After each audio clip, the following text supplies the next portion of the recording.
এক ব্যক্তি প্রচুর ইবাদত করত। আল্লাহ পাক তার ইবাদত করার জন্যে পাহাড়ের চূড়ায় একটা সুন্দর ব্যবস্থাও করে দিয়েছিলেন। সেখানে ডালিম গাছ হতো, ঝর্ণা আসতো, খাবারের কোনো অভাব নাই।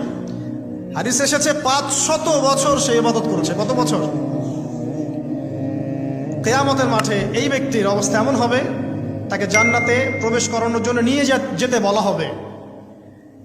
যাও আমার রহমতে জান্নাতে চলে যাও। আল্লাহ পাক তাকে এই কথাটা বলবেন।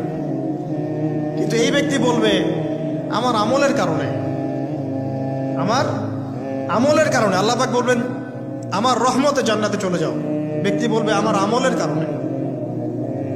আল্লাহ রাব্বুল আলামিন তখন তাকে দেওয়া সমস্ত নেয়ামতগুলোকে এক পাল্লায় করবেন, আর তার সমস্ত আমলকে আরেক পাল্লায় করবেন। একটা চোখের যে নেয়ামত আল্লাহ পাকের, সমস্ত আমল ও 500 বছরের ইবাদত এতটুকু হয়নি।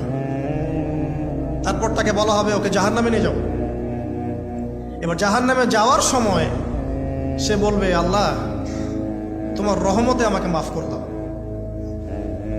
তখন আল্লাহ পাক তাকে আবার ডেকে নিয়ে আসবেন, বলবেন যে তোমাকে যে আমি ইবাদত করার জায়গা করে দিয়েছিলাম, এটাকে তুমি নিজে করেছো না আমি করেছি? সে বলবে আপনি করেছেন। তোমাকে যে আমি সৃষ্টি করেছিলাম তখন কি তুমি কোন আমল করেছিলে? বলবে না।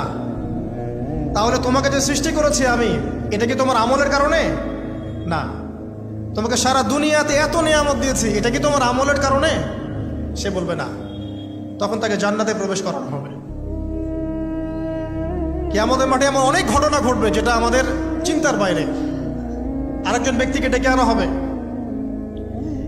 যে ব্যক্তি একটা দুটা নয় বরং 100টা খুন করেছে। সে 99 জন মানুষকে হত্যা করার পর ফতোয়া খুঁজে বেড়াচ্ছিল যে আমার তওবা কবুল হবে কিনা। একজন আবেদের কাছে গিয়েছে। আবেদ আর আলেম কিন্তু এক জিনিস না। আবেদ মানে যে প্রচুর ইবাদত করে, তার জ্ঞান কম, সে শুধু জানে কিভাবে ইবাদত করতে হয়। আলেম হচ্ছে সে যে শরীয়তের গভীর জ্ঞান জানে, আবার ইবাদতও করে। আবার যারা জ্ঞান আছে আমল নাই, সেও কিন্তু প্রকৃত আলেম না। প্রচুর জ্ঞান আছে কিন্তু জ্ঞান অনুযায়ী আমল করে না, সেও কিন্তু প্রকৃত আলেম নন। এবার আসেন তো, এই আবেদের কাছে গিয়ে সে বলছে আমার কি ক্ষমা হবে? আমি 99টা খুন করেছি। সে বলল তোমার আবার ক্ষমা? তোমার ক্ষমা নাই। তখন এই ব্যক্তি এই আবেদকে হত্যা করে 100টা খুন পূর্ণ করলো। ওকেও সে মেরে ফেলছে। আমার ক্ষমাই হবে না তো তোর বেঁচে থাকার কি দরকার, তুইও মর। এই ব্যক্তির মধ্যে একটা চেতনা তৈরি করলেন যে আমাকে তওবা করতে হবে। সে তখন সার্চ করতে লাগলো আরো কোনো আলেম আছে কিনা। এরপর অনেক দূরে একজন আলেমের সন্ধান পাওয়া গেল। সে সেখানে গেল, তাকে গিয়ে বলল আমার কি ক্ষমা হবে? সে আলেম তাকে বলল হ্যাঁ তোমারও ক্ষমা হতে পারে, যাও তুমি ইস্তেগফার করো এবং এই এলাকা থেকে অন্য এলাকায় চলে যাও।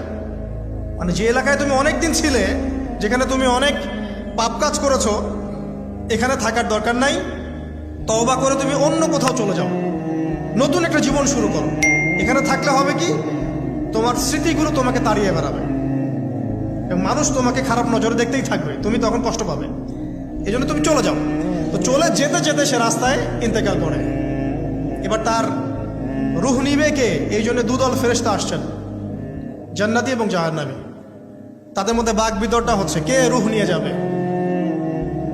জাহান্নামের ফেরেশতারা বলছেন সে এতগুলো খুন করেছে, তার রূহটা আমরা নিব। আর জান্নাতি ফেরেশতারা বলছেন না, সে তওবা করতে এসেছিল, অতএব সে আল্লাহর অভিমুখী হয়েছে, তার রূহটা আমরা নিব। আল্লাহ পাক এখানে একটা কৌশল করলেন। আল্লাহ পাক ফেরেশতাদেরকে বললেন তোমরা রাস্তাটাকে পরিমাপ করে দেখো, যেদিকে যাচ্ছিল তার পরিমাপ বেশি নাকি যেখান থেকে এসেছে ওর পরিমাণ বেশি। আল্লাহ পাক জমিনকে আদেশ করলেন হে জমিন তুমি প্রশস্ত হয়ে যাও। এবার পরিমাপ করে দেখা গেল সে তওবার দিকে আসছিল, এর পরিমাণটা বেশি। এই একটা কাজের ওসিলা আল্লাহ পাক তাকে মাফ করে দিলেন। মনে রাখবেন এটা মৌখিক বিষয় ছিল না, সে মন থেকে ভিতর থেকে কিন্তু সে আল্লাহর প্রতি অনুগত হয়েছে।